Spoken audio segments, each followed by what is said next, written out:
নমস্কাৰ, মোৰ নাম বিৰক্ত গগৈ। মই গোলাঘাটৰ হয়। মই সংগীত জগতৰ লগত জড়িত এজন ব্যক্তি।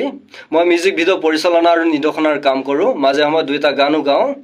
মোৰ এটা সৰু ভিডিঅ' ক্লিপ সামাজিক মাধ্যমত কিছুমান ব্যক্তিয়ে প্ৰচাৰ কৰি আছে, যিটো ভিডিঅ' মোৰ কিছুমান বন্ধু বান্ধৱীয়ে পাই প্ৰকৃত ঘটনাটো কি হৈছিল বুলি জানিব বিচাৰিছে। তাৰে ক্লাৰিফিকেশ্যন হিচাপে মই এই ভিডিঅ'টো বনাব লৈছোঁ। সমগ্ৰ অসমবাসীৰ ৰাইজ আৰু শিল্পী সমাজৰ মাজত মোৰ এই ভিডিঅ'টো এৰিছোঁ। মই এজন অসমীয়া, প্ৰকৃত আহোম ল'ৰা। অসমীয়া হিচাপে অসমৰ হৈ কাম কৰা প্ৰতিটো অসমৰ জাতীয় দল সংগঠনক মই আগৰে পৰা ছাপোৰ্ট কৰি আহিছিলোঁ আৰু ভৱিষ্যতেও মই ছাপোৰ্ট কৰি যাম। কিন্তু বীৰ লাচিত ৰাণা সৈনিকৰ, তেওঁক আঞ্চলিকৰ এজন সদস্যৰ এটা পোষ্টত মই এটা কমেণ্ট কৰিছোঁ, যিটো কমেণ্ট কোনো মই বাংলাদেশীক ছাপোৰ্ট কৰি কৰা নাছিলোঁ। আগতেও মই বাংলাদেশীক ছাপোৰ্ট কৰা নাই আৰু ভৱিষ্যতেও মই বাংলাদেশীক ছাপোৰ্ট নকৰোঁ। কিন্তু তেওঁক আঞ্চলিকৰ বীৰ লাচিত ৰাণা সংগঠনৰ সৈনিকসকলে কেনেকৈ ভাবিব পাৰিলে সেই কমেণ্টটো মই বাংলাদেশীক ছাপোৰ্ট কৰি লিখিছিলোঁ বুলি, সেইটো কথা মই নাজানো। যদি মোৰ সেই কমেণ্টটো কিয় লিখিছোঁ আপোনালোকে জানিব বিচৰা হ'লে ফেচবুকত যদি মোক প্ৰত্যুত্তৰ দিয়া হ'লে মই ফেচবুকতে উত্তৰটো দি আপোনালোকক ক্লিয়াৰ কৰি দিলেহেঁতেন মই কমেণ্টটো কিয় কৰিছিলোঁ। যদি আপোনালোকে কিবা বেয়া পাইছিলে সেই কমেণ্টটো মই তেতিয়াই ডিলিট কৰি দিলোহেঁতেন। মই ভাবোঁ ফেচবুকৰ কমেণ্টৰ প্ৰত্যুত্তৰ সদায় ফেচবুকত হ'ব লাগে। কিন্তু তেওঁক আঞ্চলিকৰ বীৰ লাচিত ৰাণা সৈনিকসকলে ফেচবুকৰ কমেণ্টৰ প্ৰত্যুত্তৰ ফেচবুকত মোক নিদি মোৰ ঘৰত আহি শাৰীৰিক আৰু মানসিকভাৱে মোক অত্যাচাৰ কৰি প্ৰত্যুত্তৰ দিলেহি। তাৰ বাবে মই মনত বহুত দুখ পাইছোঁ।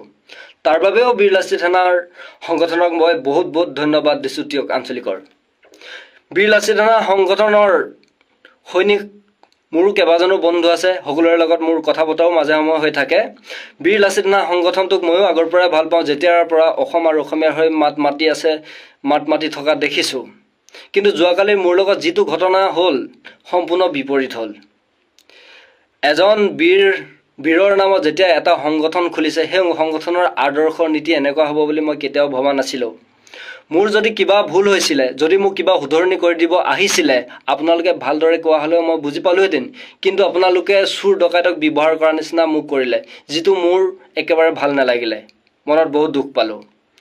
অসমীয়া হৈ যদি অসমীয়াক এনেকুৱা ব্যৱহাৰ কৰে, আপোনালোকে অসমীয়া জাতি হৈ যদি কাম কৰিব লৈছে, অসমীয়া জাতিক আপোনালোকে কেনেকৈ, অসমীয়া এজন ল'ৰাক কেনেকৈ আপোনালোকে এনেকুৱা কৰিব পাৰিছে, তাৰ উত্তৰ কিন্তু মোৰ ওচৰত নাই। আপোনালোকে ভালদৰে কোৱা হ'লেও মই বুজি পালোঁ হয়। ময়ো পঢ়া শুনা কৰা ল'ৰাই, হাইস্কুল, হাই ছেকেণ্ডেৰী বা কলেজৰ দুৱাৰদলিৰ ভিতৰত প্ৰৱেশ কৰি ময়ো শিক্ষা গ্ৰহণ কৰিছোঁ। কিন্তু আপোনালোকে মোক যিটো ব্যৱহাৰ কৰিলে, চোৰ ডকাইতৰ নিচিনা ব্যৱহাৰ কৰিলে, তাৰ বাবে মই ভাল পোৱা নাই।